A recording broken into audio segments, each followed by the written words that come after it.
परेशान था, इतना परेशान था कि उसको लग रहा था कि यार हमारे जिंदगी में इतना काम है, ये तो खत्म ही नहीं होगा, बहुत दिक्कत होगी। अब इसी परेशानी के बीच उस आदमी को एक चिन्ह मिल गया। चिन्ह जब मिला तो कहा कि आका, हम देख रहे हैं आप काम से बहुत परेशान हैं, क्या मैं आपकी कुछ मदद कर सकता हूं? कहा कि बोलिए। कहे आप हमको जो भी काम देंगे हम आपका काम कर देंगे, चाहे जो काम कर देंगे हम कर देंगे, लेकिन हमारी एक शर्त होगी। कहा बताइए क्या शर्त होगी?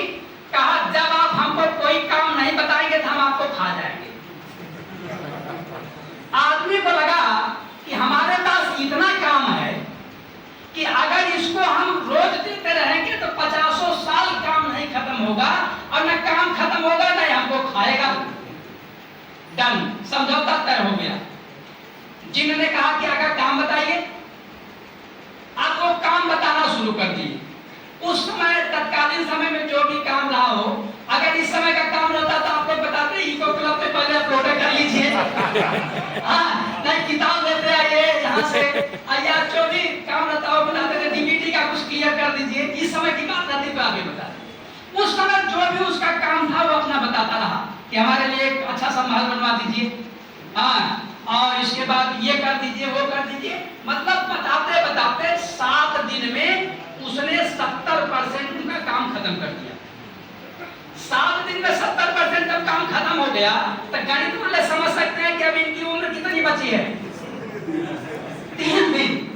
उसको लगा कि यार अब तो 3 दिन के मेहमान हम और हैं, अगर इसी स्पीड से काम करता रहा तो एक भागे भागे जो है आप मिश्रा जी के पास गया, हाँ, जहाँ कुछ सलूशन मिल सकता है। भागा भागा गया और अपनी प्रॉब्लम बताई। कहा कि सर जी हमसे एक गलती हो गई, हमने जिनसे एक समझौता कर लिया काम के दबाव में, और ये शर्त थी कि अगर आप हमको जो भी काम बताएंगे हम कर देंगे, लेकिन जब आप काम नहीं बताएंगे तो हम खा जाएंगे आपको।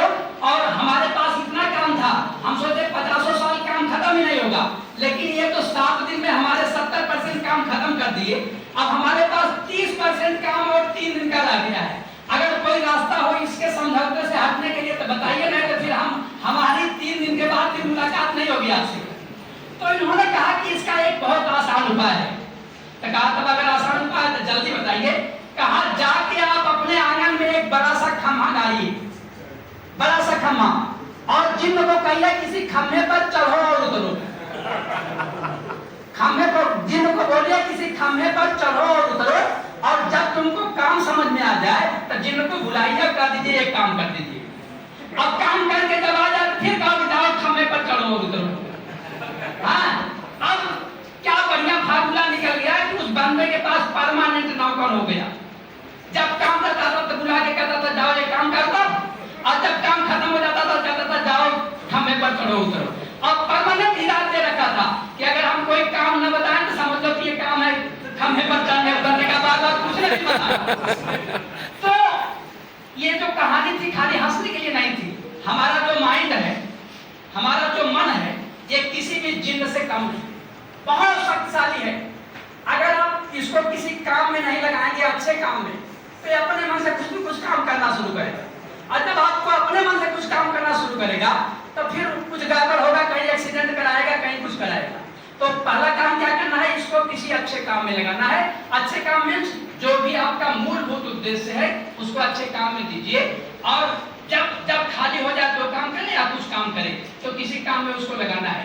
तो काम तो अगर देखेंगे तो बहुत सारा है, लेकिन काम को अगर आप 4 भागों में बांट लीजिए, आप अपने काम को क्या काम करिए 4 भाग में बांटिए। Most important, very important, important और unimportant. Most important, very important, important और अनइम्पॉर्टेंट। और मोस्ट इंपॉर्टेंट काम पहले करिए। अगर आप ऐसा नहीं करेंगे तो हर बार क्या काम करेंगे, अनइम्पॉर्टेंट काम करते रहेंगे और मोस्ट इंपॉर्टेंट के लिए डांट खाते रहेंगे। क्या काम करना है आपको, काम को 4 भाग में बांटना है। Most important, very important, important और अनइम्पॉर्टेंट, और मोस्ट इंपॉर्टेंट काम सबसे पहले।